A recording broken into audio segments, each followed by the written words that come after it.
จะดม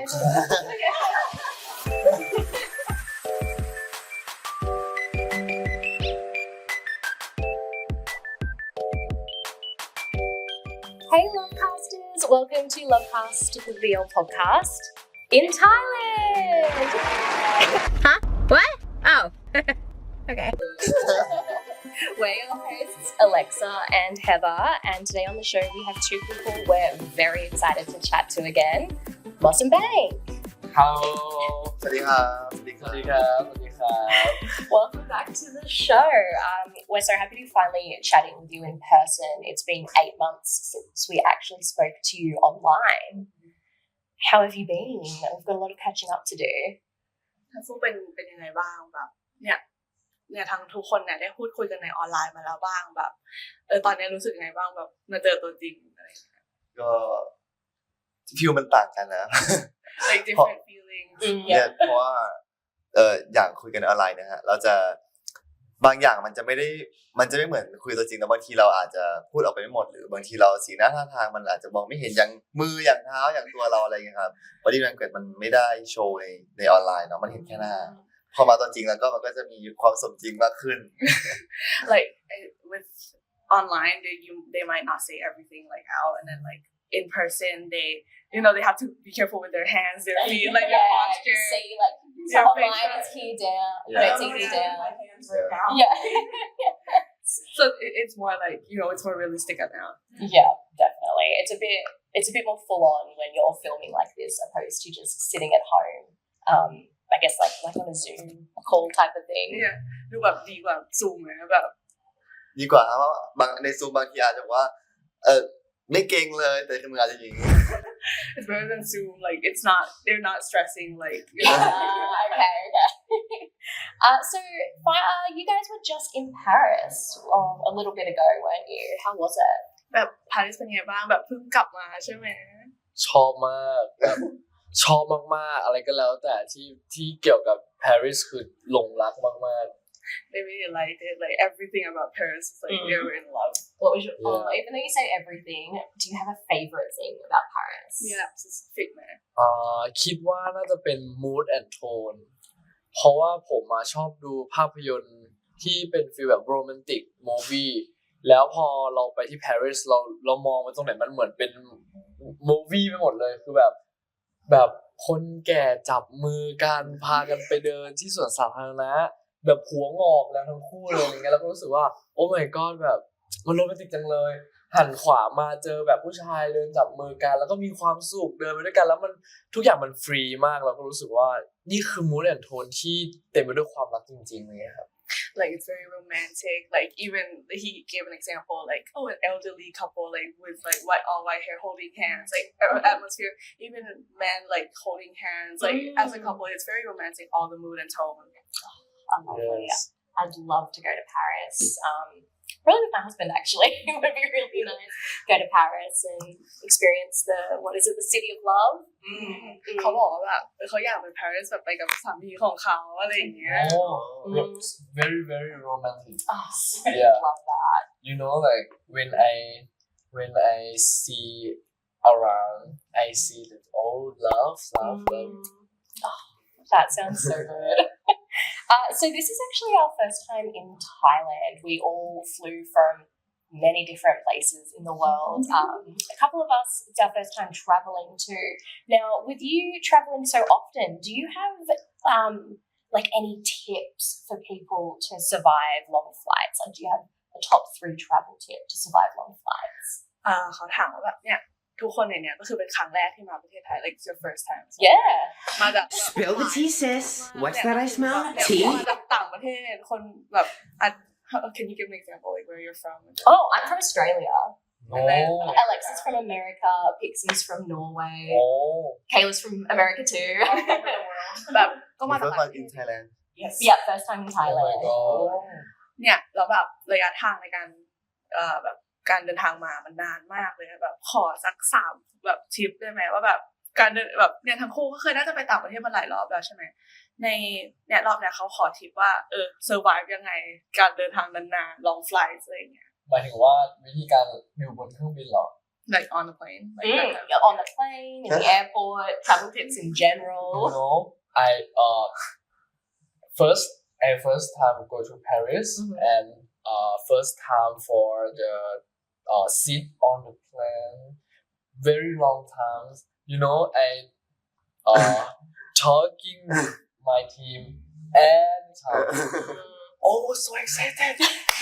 It's first time. Oh my god. Oh, change the plane in Dubai. Oh Dubai. Oh my god. Talking with my team every time like I think I take a nap 1 hour. Oh my god. Because like very very so excited for Paris and เหมือนผมก็คุยกับทีมว่าแบบถึงแล้วต้องทำยังไงถ่ายรูปก่อนเลยนะถ่ายรูปยังไงที่ต้องหาแสงหาที่เลยแบบยังไงดีคือทุกอย่างมันตื่นเต้นไปหมดแล้วก็คุยว่าชุดที่เราเตรียมมาพอจะโอเคไหมเขาจะชอบหรือเปล่าแบบหรือว่าโชว์เราจะโชว์ยังไงดีเราจะอย่างนี้ไหมเราทำนี้เลยดีไหมคือมันมีการแบบคุยเปลี่ยนตลอดเวลาแล้วมันเหมือนแบบทุกครั้งที่ผมอยู่บนเครื่องอะมันคือจะเป็นเวลาเดียว What the is going on in here on this day? ที่เราสามารถพักผ่อนบวกกับสามารถแบบคิดคอนเทนต์ที่เราจะไปทำข้างหน้าได้เพราะฉะนั้นอยากให้บนเครื่องมันเหมือนแบบเอาไว้สำหรับรีแลกซ์แล้วก็มีตติ้งไปในตัวด้วย So he said kind of like when he got there it's kind of like panic like oh where do we have to take photos where do we have to like pose like those kind of things but แบบมีเวลามีตติ้งบนเครื่องใช่ไหมประมาณนั้นแบบ they have like time most importantly like they have time to have like or like a team meeting on the plane that you get that kind of time to like process everything Okay แต่ว่าบอกเขาว่าถ้ามาถึงที่ไทยแล้วอ่ะไม่รู้จะไปที่ไหนให้ดูบล็อกมองเบี้ยว they said that when you come to Thailand you don't know where to go just watch like มองเบี้ยวtheir vlog we have been actually. We were doing a lot of research. Well, we watch it in general, but we're doing a lot of research the past couple of nights, and we've been binge watching all of your show. แบบเนี้ยคือแบบเขาก็ทำรีเสิร์ชใช่ไหมก่อนที่จะมาสัมภาษณ์ทั้งคู่เขาก็เหมือนก็ดูรายการเป็นแบบ in general อยู่แล้วก็แบบยังไงเขาก็ดูเพื่อการศึกษาเขาก็ดูแบบชอบอยู่แล้วอะไรเงี้ยThai food is very good. It is. You like spicy? Yes. Yes. No. Yes. Me too. You've been eating well. True, except for the one meal. So we've been having spicy food, but there was this one meal the other night that I had that was just way too spicy, and I didn't even get through half of it. I had to give it away. It was way too spicy to finish. Yeah. เมื่อคืนเขาไปกินข้าวมาแล้วมันเผ็ดเกินกว่าที่เขาจะรับได้เขาเลยแบบไม่เสร็จครึ่งนึงก็ไม่ไหวก็เลยบอกลาไม่ไหว Oh my god, yeah. When you say like แม่ค้า แบบ I like spicy no in Thailand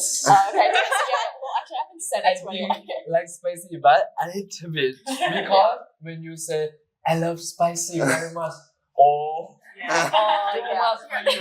for you guys just spicy is on a different level. yeah just for clarification แม่ค้า means like the person who sells the food Okay. Yeah. I'll have to let them know. Like, not a lot of spice, please. Yeah. So, Mos, the last time we spoke to you, you mentioned that one of your favorite things about getting into the entertainment industry is being able to interact with fans and make them smile. I want to know what your proudest moment of making fans smile is since you started in the industry. โอเคคือรอบที่แล้วที่มอสได้คุยกับทุกคนเนาะแบบเหมือนเคยพูดไว้ไหมว่าแบบสิ่งที่ดีใจที่สุดเวลาเข้ามาในวงการเนี้ยคือการทำให้แฟนคลับยิ้มแบบมีความสุขอะไรเงี้ยเขาเลยถามว่ามีโมเมนต์ไหนบ้างที่แบบรู้สึกว่าเป็น proud moment แบบมอสรู้สึก proud ที่ทำให้แฟนคลับคนเนี้ยมีความสุขหรือยิ้มได้สักหนึ่ง Gonna think. ยากจังเพราะว่าเวลาเจอแฟนคลับเราจะทำปกติเราเป็นคนที่แบบไม่ค่อยติงตองนะฮะแต่เวลาเจอแฟนคลับเนี่ยเราก็พยายามเล่นให้มันติงตองเวลาเจอเขาว่าเขาจะได้แบบมีความสุขจะได้ยิ้มแล้วก็อยากเจอเราครั้งต่อไปอะไรอย่างเงี้ยครับผมก็จำไม่ได้ว่าครั้งไหนที่ผมพราวเพราะผมรู้สึกพราวทุกครั้งเลย Okay so like when he meets fans kind of like he has to act like funny like play with the fans Yeah. and he doesn't remember like he says like every moment he met fans and he acts like that, he's always proud. What a diplomatic answer. To be fair, I have a little bit of I call them blackout moments. Like you're on, and then you just forget everything.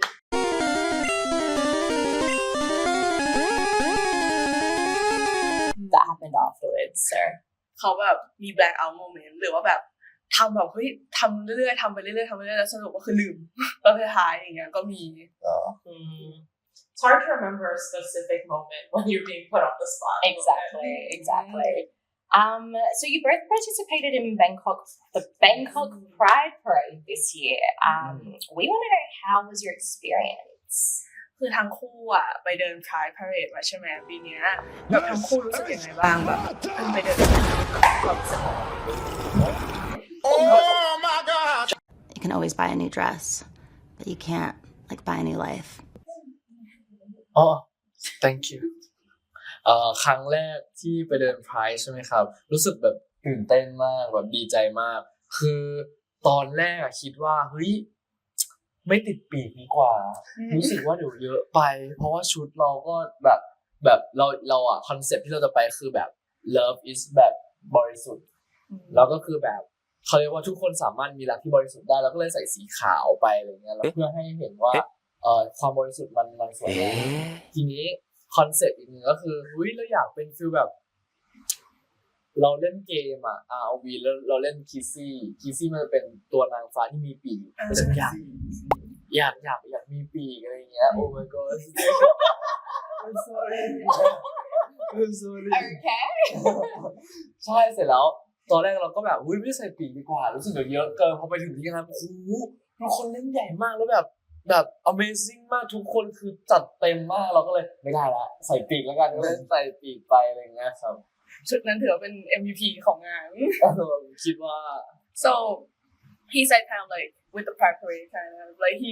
at first he didn't want to put on the wings you might have seen the photos yeah he went as a concept แบบมันบริสุทธิ์ใช่ไหมความรักคือบริสุทธิ์ like love is like pure like you know he liked the character from ROV that was kind of inspiration of it it's called Pixie like it's เป็นนางฟ้าใช่ไหมlike no those like fairy kind of you see in the Maleficent yes Maleficent like แบบ tiny fairies I went to this that was your concept and then when he got there at first he didn't want to put on the wings and when he got there he saw everyone like fully undressed you know like put their whole life into it he put on the wings you gotta commit yes. like you know like เขาบอกแบบต้องแบบลงทุนต้องแบบทำตั้งใจทำอะไรอย่างเงี้ยใช่แล้วอยากจะบอกว่าการเดินไพร์ครั้งนี้มันมีความหมายไม่ใช่กับแค่พวกเรากับแบบหลายๆคนที่อยู่ในประเทศไทยมากๆเพราะว่าการจัดไพร์ครั้งนี้มันยิ่งใหญ่กว่าเดิมแล้วมันก็สะท้อนให้คนที่ไม่เข้าใจเกี่ยวกับเรื่องเพศหรือว่าเรื่องความแตกต่างเนี่ยทำให้เขาเข้าใจได้มากขึ้นเพราะฉะนั้นอ่ะมันมีความสุขมากที่เราสามารถทำให้คนหนึ่งเข้าใจโดยที่เราไม่ต้องพูดอะไรเราแค่แสดงแบบเขาเรียกว่าแสดงเขาเรียกว่าทัศนคติของเราผ่านการแต่งตัวหรือว่าการโพสต์ Instagram เราก็รู้สึกว่าดีจังเลยแล้วมันส่งผลทันทีเลยกับครอบครัวเราอย่างเช่นพ่อและแม่ไม่รู้จัก Pride คืออะไรไม่เข้าใจเพราะว่าเขาอยู่ต่างจังหวัดแล้วเขาไม่ได้สนใจเรื่องนี้เลยเขาเป็นชาวสวนเสร็จปุ๊บพอเขาเห็นว่าเฮ้ยเทศกาลนี้มันแต่งตัวน่ารักกันจังเลยมันดีจังเลยจนแม่บอกว่าเฮ้ยปีหน้าแม่อยากตัดชุดพาเพื่อนไปด้วยอยากสนุกเพราะแม่เป็นคนชอบแต่งตัวมากก็รู้สึกว่าโอเคหนึ่งในคนที่เราสามารถทำให้เขาเข้าใจในความแตกต่างได้ก็คือครอบครัวเรารู้สึกว่านี่มันก็คือเป็นจุดเริ่มต้นที่ดีมากแล้วก็มันก็คงส่งผลไปถึงคนรอบข้างด้วยเพราะว่าการพูดปากต่อปากมันเป็นอะไรที่สำคัญมากเรารู้สึกว่าดีใจที่ได้เป็นส่วนหนึ่งของการเปลี่ยนแปลงในความแตกต่างนี้ครับSo he said kind of like this year's Pride is very like important because like you know it's that time of year where มันใหญ่กว่ารอบที่แล้วเนาะ it's like bigger than this year's kind of Pride so he said that he gave an example of his mom like some of the people in Thailand didn't understand what Pride is like they don't really understand what the importance of it like what it is. So he gave an example of his mom แบบยกตัวอย่างคุณแม่เนาะแบบ like she understands the word pride more, and then when she saw like Mos walking on in pride, she said next year like she will come as well, like fully dressed. Oh, really? Yeah. That's so lovely. That'd be really cool if you can have a themed sort of costume dress with your mother. That would be really แบบ lovely. อยากให้แบบธีมเดียวกับคุณแม่เลยปีหน้า ได้รอดูครับ Oh, he said like to wait and see. Oh, Starting okay. now. Spoilers. So, is there one moment from the parade that you will never forget? Like one special moment? แบบมีโมเมนต์ไหนในเพลงบ้างที่แบบจะไม่มีวันลืมเลยแบบมีไหม มีคนนึงเขาใส่ชุดคอนเซ็ปต์มาโดยที่คอนเซ็ปต์เขาคือท่อนบนเป็นสูทที่เป็นแบบสูทแบบผู้ชายแต่งงานแล้วก็ข้างล่างเป็นเหมือนเดรสที่เป็นของผู้หญิงแต่งงานแล้วเขาก็เอามามิกซ์กันแล้วอีกคนนึงอ่ะก็ใส่ท่อนบนเป็นผู้หญิงแล้วใส่ท่อนล่างเป็นผู้ชายแล้วเขาก็เดินจับมือกันแล้วเขาก็แบบมันเป็นโมเมนต์ที่เรารู้สึกว่าอิมแพคกับเรามากๆเลยรู้สึกว่ามันดูสะท้อนอะไรให้เห็นบางอย่างว่าเขาต้องการจะบอกอะไรโดยที่เราไม่ได้ถามเลยด้วยซ้ำว่าคุณกำลังจะพูดถึงอะไรหรอคือมันอิมแพคด้วยการแต่งตัวและการแสดงท่าทางของเขาเรารู้สึกว่าเป็นโมเมนต์ที่เรารู้สึกประทับใจมากๆแล้วมันเต็มไปด้วยโมเมนต์ที่มีแต่ความรักความแบบอบอุ่นอบอวลไปด้วยแบบความสุขเนี่ยเรารู้สึกว่านี่คือโมเมนต์ที่เจ๋งจังเลยชุดมันตะโกนออกมาใช่ He speaks. อะไรนะ ชุดมันตะโกน ตะโกนอ๋อ so they described there was one outfit like two people kind of like one of them had their like top half of the body put it on like a men's suit and then the bottom was like a dress like a wedding dress and then the other one had the top as a wedding dress and like pant like suit pants it was like they were holding hands like walking on the parade like it wasn't a very impactful moment and then Ma says it really screams out like you know the concept Definitely. So Bank, this is a bit of a switch from Pride Parade, but I'm really curious about how you got your stage name is Banky. This is a question we were meant to ask last time, and I made sure that we included it this time because I'm very curious. โอเคคือสลับมาจาก Pride Parade นิดนึงคือรอบที่แล้วอ่ะเขาอยากจะถามคำถามนี้มากแล้วเขาแบบ make sure เลยว่ามันจะอยู่ในชีทวันเนี้ยก็คือได้ stage name is Banky มาได้ยังไงแบบชื่อ stage name ได้มายังไงจะบอกว่าถ้าฟังแล้วจะผิดหวังบอกเขา like if you hear it you're gonna be like disappointed Is it? Okay, just tell me anyway. ผมเล่าให้ฟังว่าคนที่ชื่อแบงค์ในไทยเนี่ยเยอะมากติดอันดับ5ของประเทศที่ใช้ชื่อนี้เยอะที่สุด Okay so the name Bank is like you know top 5 the most used name in Bangkok Yeah in Thailand like ผมพยายามจะหาคาแรคเตอร์ที่ทำยังไงให้คำว่าแบงค์มันเป็นเรามากที่สุดเวลามีคนเรียกว่าแบงค์คือแบงค์นี้เพราะว่าตอนนี้เวลามีใครพูดว่าแบงค์ไหนไม่รู้แบงค์ไหนแล้วก็ขนาดในค่ายเองมีแบงค์ถึง5แบงค์แล้วเวลาเรียกแบงค์หันกันมั่วไม่เรารู้สึกว่าโอ้ my god เราต้องแก้ไขเรื่องนี้โดยด่วนที่สุดอะไรเงี้ยเสร็จปุ๊บผมก็เลยคิดว่าทำยังไงดีก็เลยไปดูหมอไปดูหมอดูโอเคเดี๋ยวso I have to pause that for a second so he said kind of like there's like Bank is like the common name and like even in like Sunset like you know yeah there's 5 banks. Wow. And then when someone calls Bank, when you call Bank, 5 heads turn. Everyone, Which bank? And so then hard. Bank said that like you know he thought this was like a major problem. He has to fix it right away. Yeah. So he went to like you know those like I don't know what to call them like when you see like fortune tellers kind of like that kind of thing. Yeah. เสร็จปุ๊บแล้วผมก็ไปหาหมอดูว่าแบบแล้วหมอดูก็ถามว่าเฮ้ย เกี่ยวกับอะไรแล้วก็บอกเราอยู่วงการบันเทิงนะเขาก็จะหาเลขหาคำมาให้มันลงแล้วเราก็บอกว่าเราชอบคำนี้มากเลยเพราะว่า East Banky มันผิดไวยากรณ์มันผิดหลักไวยากรณ์เวลาพูดนะแต่ชอบมากคำนี้คือดูโอเคไหมเขาบอกว่าดีมากเกี่ยวกับวงการบันเทิงเราก็เชื่อแล้วเสร็จปุ๊บความที่แบบ Amazing ที่สุดก็คือเรากดเข้าไปใน Instagram แล้วเราเสิร์ชเราก็ตั้งชื่อใน Instagram ว่า East Banky แล้วมันได้แบบโอ้ my god แล้วก็ตั้งทุกแพลตฟอร์มเลยเรารู้สึกว่าภูมิใจกับชื่อนี้มากแล้วเราก็รู้สึกว่าคำว่า Banky มันน่ารักดีหลังจากนั้นเราก็พยายามจะเปลี่ยนตัวตนจากคำว่าแบบแบงค์ธรรมดากลายเป็น East Banky ก็คือเหมือนเปลี่ยนคาแรคเตอร์ไปเลย So he said like he went to the fortune teller and then he wanted to change name because in Thailand it's very popular with fortune tellers giving like those like secret names. Yeah. So he said like he described it as like he's working in like the entertainment industry, that kind of thing. And then he likes this word's a lot, like it's and the fortune tellers love it, like you're gonna be rich, you're gonna be famous, that kind of thing. And then because it's like okay, vocabulary it's Banky doesn't make sense. Yeah. So that's why like and then when he changed our Instagram, it was available, like no one was using it. Fate. And then he liked it to the point where he changed every platform. Gotta commit. That's so good. Okay. แล้วก็จะเล่าให้ฟังอันนี้แบบ serious นิดนึงคือ serious. ก่อนหน้านี้เร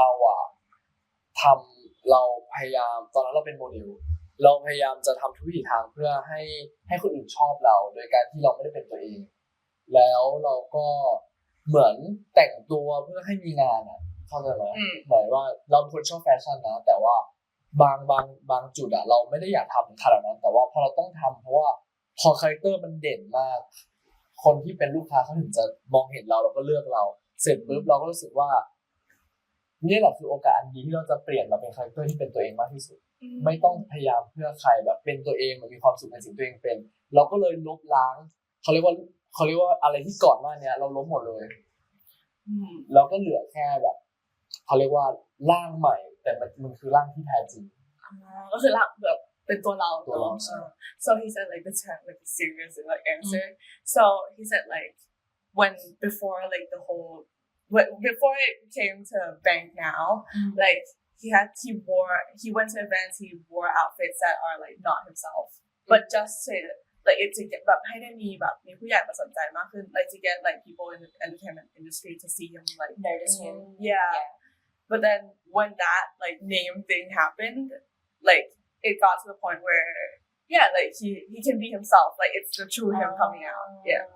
So you feel like the name is a true representation of yourself. Yes. Yeah, that's so lovely. I don't know if I would change my name. I feel like it's a nice representation of myself. But Pixie, however, she changed her name to Pixie. So. เขาแบบไม่กล้าเขาอาจจะแบบไม่มีคอมมิตเมนท์ที่แบบจะเปลี่ยนชื่ออย่างเงี้ยแต่ว่าเนี่ยเปลี่ยนไปแล้ว เปลี่ยนเป็นพิกซี่แล้วจริงเหรอใช่ My real name is Tuna. แต่เป็น good name นะใช่ไหม Well, actually, Mos, I was going to ask you if you could choose a stage name for yourself. What would it be? Would it be what Pixie's name is? ให้มอสเลือกสเตจเนมดีกว่าแบบเนี่ยแบบจะเปลี่ยนเป็นแบบพิกซี่ไหม จริงๆเป็นการเปลี่ยนผมเปลี่ยนมาแล้วนะฮะ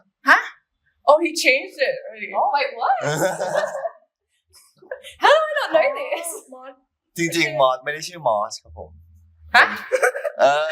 Mos is the name Mos. We're learning new information. Are you an imposter? What's your จริงๆแต่ก่อนตอนเกิดนะครับแม่ตั้งชื่อให้ไปเกิดชื่อว่าโมด This is so fun ปราโมด very very funny Mod ปราโมด yeah His real name in like the birth certificate that his mom gave was Pramod. Mod is not Mod yeah ปราโมด but MODS MODT หรือ DS นี่แหละจำไม่ได้ MODT มั้งคะ yes So, why Mos? ทำไมต้องเป็น Mos ก็คือ grandfather โอเค grandmother call him นี่ขอแล้วก็คือเพราะว่าผมอยู่ต่างจังหวัดใช่ไหมครับเพราะต่างจังหวัดสำเนียง ของภาคกลางกับของต่างจังหวัดอะมันจะไม่เหมือนกันครับก็คือพอพูดต่างจังหวัดเนี้ยเขาจะพูดคำว่าโมดอะมันจะพูดยากจะเป็นฟีลแบบภาษาอีสานนะฮะเขาจะพูดแบบมอสอะไรเงี้ยจนพ่อแม่ผมก็ขึ้นมาทำงานที่กรุงเทพแล้วผมก็อยู่กับยายกับตาอะไรเงี้ยพออยู่ตรงนั้นเขาเรียกว่าพอตากับยายเรียกว่ามอสอะทุกคนก็เรียกว่ามอสหมดเลยก็กลายเป็นว่าผมก็จำได้ว่าตัวเองชื่อว่ามอสตั้งแต่เด็กจนโตแต่ในใบเกิดก็ยังเป็นโมดแต่ว่าทำไมแม่ถึงเรียกว่าโมดตั้งแต่เด็กอะไรเงี้ยก็ไม่เข้าใจเหมือนกันก็ตั้งแต่ตอนนั้นมาเขียนชื่อทุกอย่างว่ามอสMOS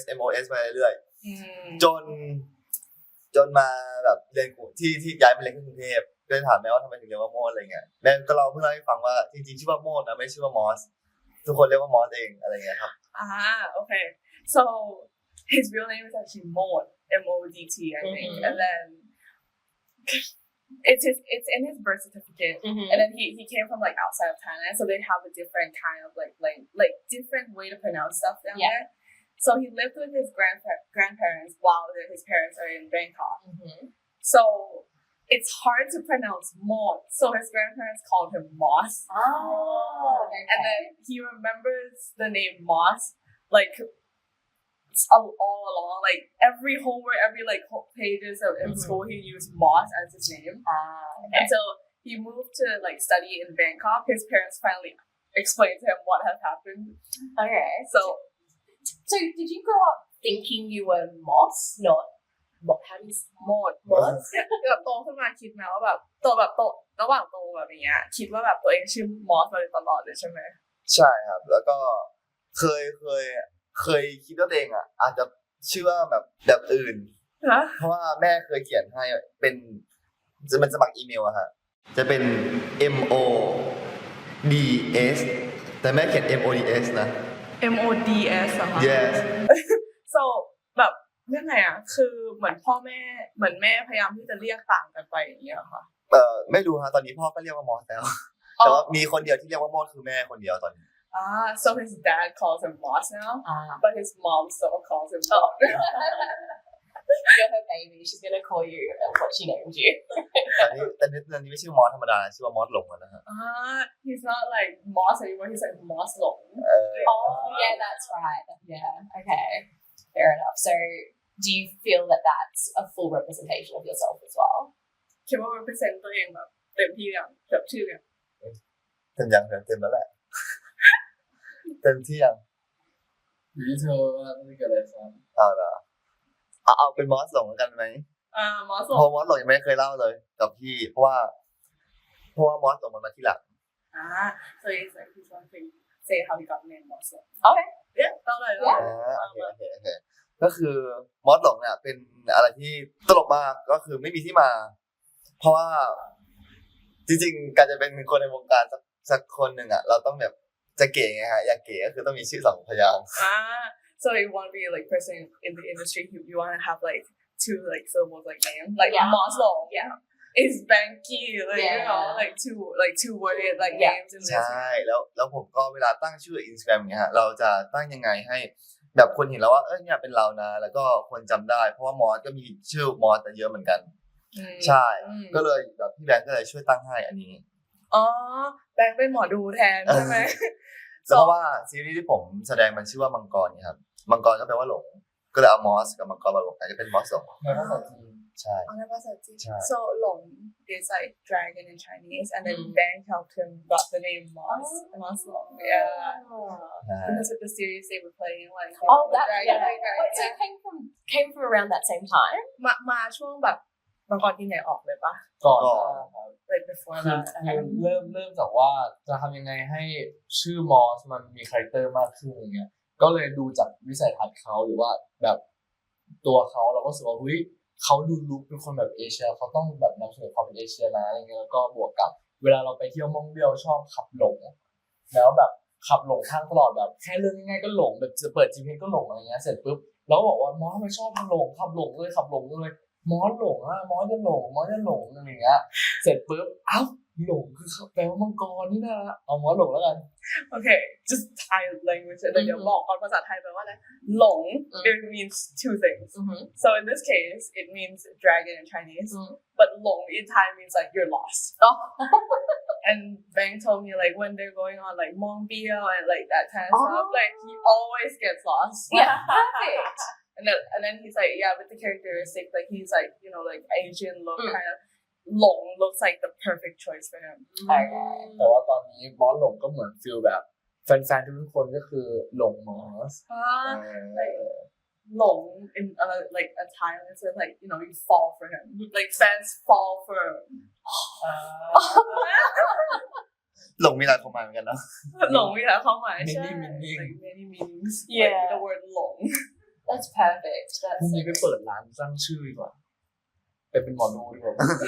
He said like รู้สึกเก่ง he'll open like a fortune teller shop, like you know. yeah. That's your second names for everyone. Yeah, that's your side hustle.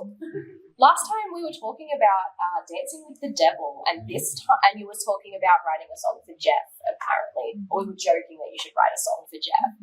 Have you been working on your songwriting skills since then? แบบรอบที่แล้วอ่ะเราคุยถึงเรื่องแบบ dancing with the devil แบบที่เป็นเพลงของแบงค์เนาะแบบเรารอกันว่าแบบแบงค์ไปเขียนเพลงให้เจมไหม แบบเป็นไงบ้างแบบเกี่ยวกับการแบบสกิลการเขียนเพลงของแบงค์เป็นไงบ้าง ผมเหรอถ้าผมเนี่ยจะเป็นคนที่เขาเรียกว่าแบบให้ feeling นำไม่เคยเขียนเพลงมาก่อนในชีวิตไม่เคยแต่ว่าเคยลองตอนที่ไปสตูดิโอกับพี่เจฟเนี่ยก็นั่งคิดกันเหมือนศัพท์คำเรามันน้อยพอคำในหัวมันน้อยการที่จะต่อมาเป็นประโยคให้เกิด meaning ที่สมบูรณ์แบบมันยากเพราะฉะนั้นถ้าเราจะฝึกก็คือก็น่าจะต้องแบบเรียนรู้ศัพท์มากขึ้นและถ้าเราต้องไปแต่งให้พี่เจก็คือพี่เจปวดหัวนะเพราะต้องมานั่งแบบโอ้ my god like he แบบเรื่องไงอ่ะคือเขาแบบเอาคำเหมือนมันมาแต่งไม่จบประโยคนี้ป่ะหรือว่าคืออย่างเช่นสมมติ love มันสามารถใช้คำไหนได้บ้างที่แทนคำว่า love หรืออย่างเช่นแบบอย่างเพลง photograph ของใครนะ Asian ประโยคนี้เขาพูดถึงว่าความรักนี่แหละแต่เขาไม่ใช้คำว่า love เลยเขาใช้คำอื่นที่มี meaning เหมือนกันแล้วเราก็รู้สึกว่าเราต้องเรียนรู้พวกนั้นเยอะใช่ like you know he comes up with like words that like have different like could mean other things so like love like you could use like a sentence worth of like words to describe love he gave an example of like photograph from Ed Sheeran Oh yes, that kind of like whole sentence that kind of thing and he said like if he would have to write a song for like Jeff would be like having a headache เนี่ยแต่ว่าจะบอกว่าพี่เจเก่งมากแบบเราผมมองว่าผมอยากได้ความรู้สึกนี้ตอนที่ร้องท่อนเนี้ยรู้สึกว่าแบบตอนเนี้ยมันค่อนข้างหลงแบบไม่รู้ว่าแบบให้พูดความรู้สึกของเราออกไปแล้วเขาก็บอกว่าตอนที่แบงค์พูดความรู้สึกนี้อ่ะตอนที่พี่รู้สึกถึงโน้ตนี้แล้วก็กดปึ๊ดแล้วใช่เลยโน้ตนี้เลยเขากดเปียโนปึ้งแล้วรู้สึกว่าอุ๊ยถูกต้องมากแล้วรู้สึกว่าเขามีความ professionalism มากในเรื่องของดนตรีแล้วเขาก็กดทุกคนรู้ไหมว่า Dancing with the Devil เนี่ยดนตรีเนี่ยเสร็จแบบไม่ถึง10นาทีเสร็จเลยการที่แบบมอสบอกความรู้สึกเขาแบบนี้ใช่ไหมใช่การที่เราบอกความรู้สึกไปว่าตอนนั้นรู้สึกแบบนี้เราก็รู้สึกว่าอยากให้คนที่รู้สึกหลงทางนั้นแบบสู้หรือว่าอะไรก็แล้วแต่หรือว่าตอนนั้นรู้สึกเจ็บปวดมากในสิ่งนี้อย่างเงี้ยแล้วเขาก็เหมือนกดดนตรีได้แล้วเราก็ชอบด้วยหลังจากนั้นมันก็เกิดมาเป็นเพลง Dancing with the Devil อะไรเงี้ยแล้วก็มีการปรับแก้พวกคำนิดหน่อยแต่ว่าดนตรีคือสุดไวมาก so the music like Jeff was like really good at it like Mos kind of like told Bang sorry Bang kind of like told how he feels like he wants to feel in that moment of like songs then Jeff was like the notes like the song rhythm like everything finished in like under like 10 minutes Professional. And then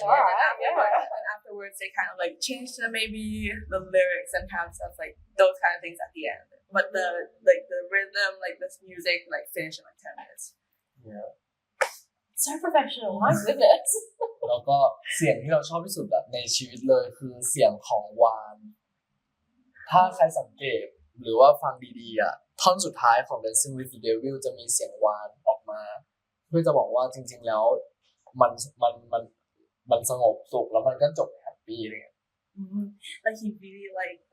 the whale sound, like you know those like whale like in the ocean kind of. And then if you like look closely with the dancing, for example, at the end there will be a whale sound, like to symbolize like peace, like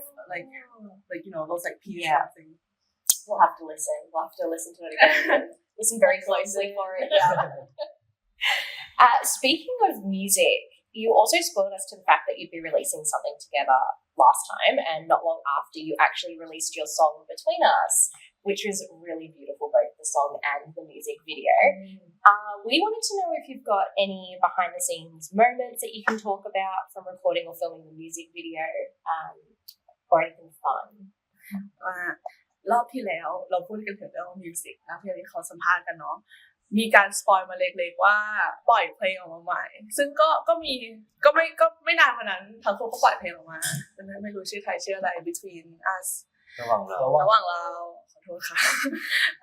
which แบบมันดีมากทั้งเพลงทั้ง MV อะไรเงี้ยมีโมเมนต์แบบ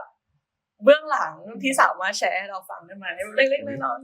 ๆ โมเมนต์เบื้องหลังเหรอฟังนะในจอเนี่ยสวยงามมากเบื้องหลังโอ้โหตีกัน หอยบาทเลยชีวิตอุปสรรคเหมือนมองเบี้ยวถ้าใครดูมองเบี้ยวนั่นแหละเบื้องหลังเลยคือเบื้องหลังแบบทรหดอดทนมากแดดคือแรงมากเดิน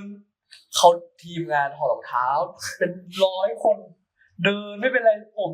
ถอดปุ๊บเหยียบหินเลือดออกอีกแล้วมีหลายอย่างมากที่อยากจะกลับไปแก้ไขและคิดว่าสิ่งนี้ต้องทำได้ดีกว่านี้มันต้องเป็นแบบนี้ลิปซิงค์แบบโอ้ยแสบคือแบบเบื้องหลังคือเอาง่ายๆเหมือนอีกโลกนึงของเบื้องหน้าเลยอ่ะตลกมาก so you know like with the music video like looking beautiful like you know those like behind the scenes was like chaotic like it's very like torturous you know like because with the location I think as well like everyone like every like staff took their shoes off walked fine Bank took his shoes off walked and then stepped on a rock no when I lip sync in the beach right and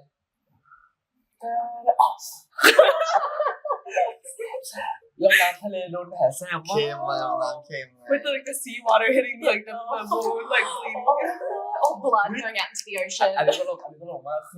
คือเพลงมันมีความแบบน่ารักคิวๆใช่ไหมแต่ว่าร้านแถวนั้นอ่ะมันแบบขายฟีลแบบส้มตำอะไรเงี้ยแล้วเขานั่งกินส้มตำกินเยอะโอ้ยเผ็ดมากแล้วเข้าไปถึงซีนใช่ไหมแล้วมันต้องแบบสบายรีแลกซ์ไปแล้วก็ so with the atmosphere of the music video as well like you know cute kind of like atmosphere but in that area the only thing that was like selling was like somtam you know those like spicy like very spicy then when like everyone was eating somtam and then when they go in the scene they go like you know like spicy they're trying to like in the behind เบื้องหลังเหรอเบื้องหลังยากนะเพราะว่ามันก็แบบที่เขาพูดเลยแต่มันก็มีซีนที่ดีในเวอร์ชันที่แบบถ้าเป็นชีวิตจริงเราอาจจะไม่ได้เป็นฟิลแบบขนาดนั้นอะไรเงี้ยก็จะเป็นฟิลแบบหยอกล้อเล่นกันคือกล้องตากล้องคือเขาจะให้เราเล่นไปเรื่อยๆเดินไปเรื่อยของเราเลยแล้วก็เขาก็จะเดินตามเราไปเรื่อยๆซึ่งมันก็เป็นฟิลที่ดีมากๆถ้าสมมติว่าชีวิตจริงเราอาจจะตีกันก็คือมีตากล้องเดินตามเนาะใช่คือโชคดีที่วิดีโอเนี้ยมันเล่าเกี่ยวกับเราทั้งคู่เพราะฉะนั้นเขาก็ไม่ได้บีฟอะไรเขาแค่บีฟว่าอยากให้เดินไปอยู่บริเวณนี้นะไม่เกินบริเวณนี้บีฟแบบกว้างๆแล้วก็ให้เราอ่ะเขาเรียกว่าถ่ายทอดความรู้สึกกันเองแล้วเราก็เหมือนว่าเราเข้าใจเพลงนี้เพราะเราก็เขาเรียกว่าได้ฝึกร้องมาตั้งแต่แรกเราก็ได้เข้าใจเพลงนี้มากที่สุดเราก็นำเสนอเพลงนี้ด้วยตัวของพวกเราเองโดยที่เขาให้กำกับว่าแบบขอจากตรงนี้ถึงตรงนี้ทำอะไรก็ได้ทำเลยอยากทำอะไรทำเลยแล้วเราก็ทำออกมามันก็กลายมาเป็น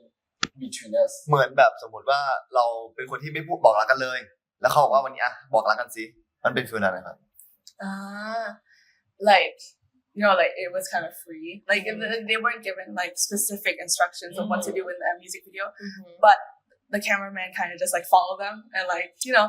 you can act in these two like spaces and you can do whatever you want. Okay. But, you know, it gets the แบบมันดูธรรมชาติเนาะ it looks like very natural Yeah. like I think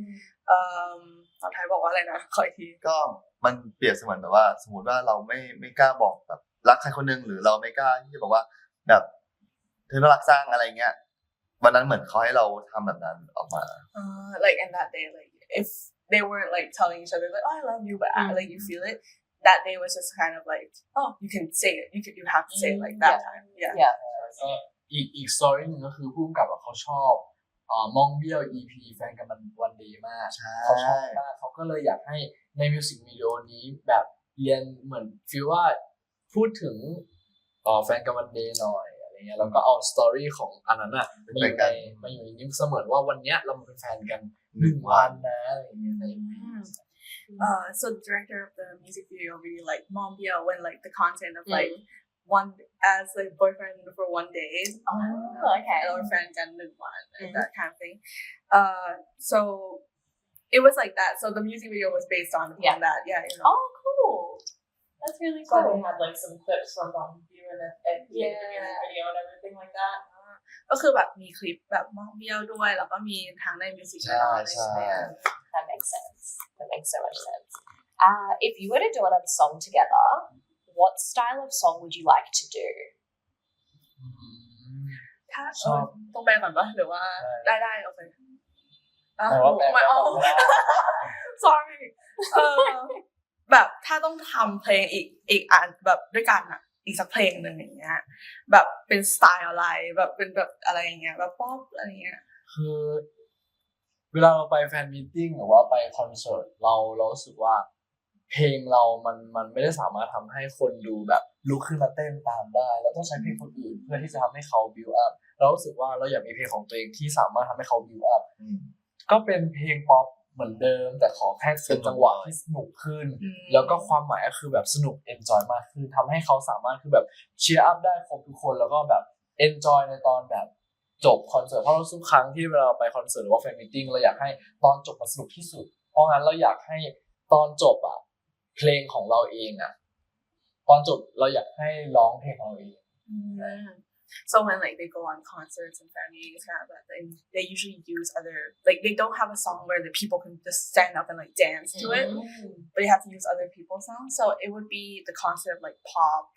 but like to end their concert, you know, everyone's dancing like that kind of thing. Yeah. Maybe some choreo. I was about to say would there be like some choreo Happen, man. โอ้ย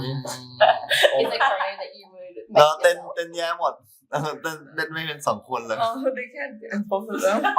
กำลังฝึกเรียนอยู่ Oh, อาจ they're จะต้องรอ in ดู classes. You'll have to see. Oh yeah. Do you have any sneak peeks of choreo you can show us?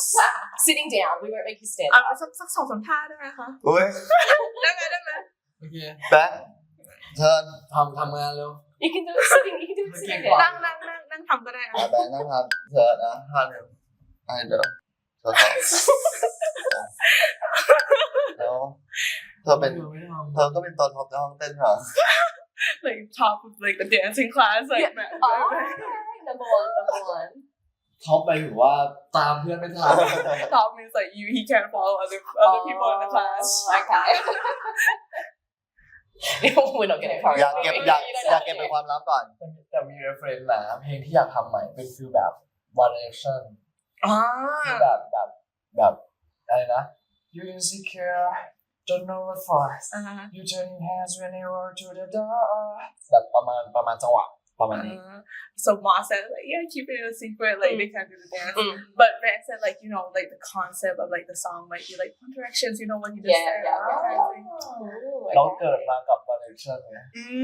he was born with like he grew up with One Direction Oh yes. yeah. So Alexa really like yeah, one and the same.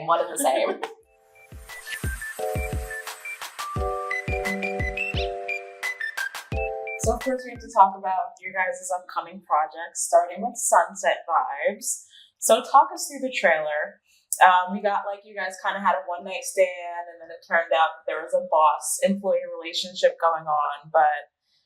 explain it to us. Like, what's the kind of storyline we're going to be looking forward to? พูดถึงเรื่องซีรีส์ใหม่ของ SunsetxVibes เนาะแบบ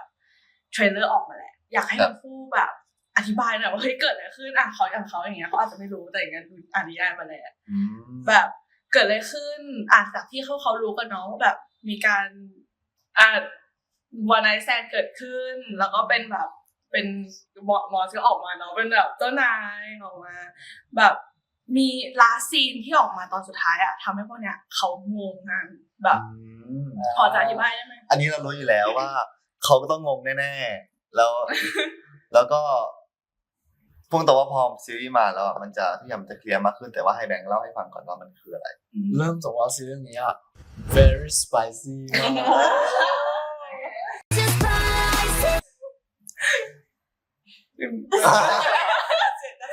กlike like we have Mos said like we have to wait until the series come out like the big review kind of that and then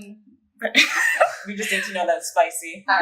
very very spicy for this series and I don't know why, but I'm like gonna cry. Oh my gosh, why are you gonna cry? Because I'm just really happy for you. You look like it. You look like you're happy. เหมือนแฟนๆอยากได้ความโรแมนติกจาก Mos Bank เรื่องนี้ก็จะมีความโรแมนติกแล้วก็เซ็กซี่สไปซี่มีมิกซ์กันจะมีความดราม่าแบบมีอยู่บ้างแต่ว่าไม่ได้เยอะเท่ามังกรกินใหญ่ so like fans want to see like romantic like thing going on with these two but it's not gonna be as much as Big Dragons but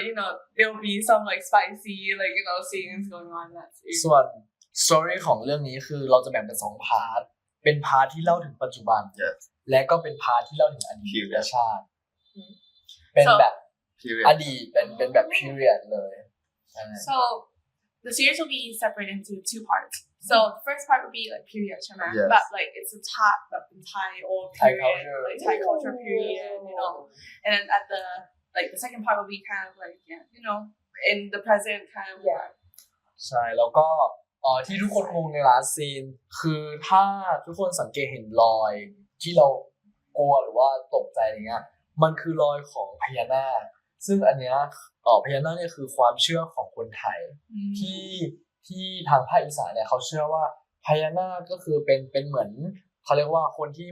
เป็นแบบองค์เทพหรือว่าที่จะให้ความอุดมสมบูรณ์ให้อะไรเงี้ยแล้วก็จะเกี่ยวกับความเชื่อด้วยเพราะฉะนั้นถ้าใครที่รู้ตำนานเกี่ยวกับพญานาคก็จะเกี่ยวกับในเรื่องของความรักอะไรต่างๆเนี่ยก็เดี๋ยวเขาเรียกว่าเดี๋ยวในทางนิยายเขาก็จะเขาเรียกว่า translate แล้วก็ทำออกมาเพราะงั้นเดี๋ยวอยากให้รออ่านก่อนเพราะว่าแบบหลายคนมากที่เทคหาแบบอินเตอร์แฟนเยอะมากที่เทคหาว่าแบบมันคืออะไรแล้วเราก็พูดว่าแบบสมมติว่าเราเอาเป็น translator แล้วมันออกมาเป็นคำว่า king นาคาeveryone ก็ไม่เข้าใจอยู่ดีเราก็แบบ like a dragon อะไรอย่างงี้ใช่เดี๋ยวอธิบายให้ฟังก่อน so in the last scene เป็นรอยใช่ไหมเป็นรูปพญานาครอยที่อยู่บนพื้นนะlike it's so that creature that was on the last scene is called Payanak in Thai it's a mythical creature in Thailand which is like a Thai belief that it's really like it gives like wealth love like it's very you have to wait until the series like a lot of interfans asked about it and then if Bank would have translated it like googly it would ended up like being like not King Naka or something it didn't make sense so he kind of described it as like a dragon ก็อยากบอกว่าเรื่องนี้คือ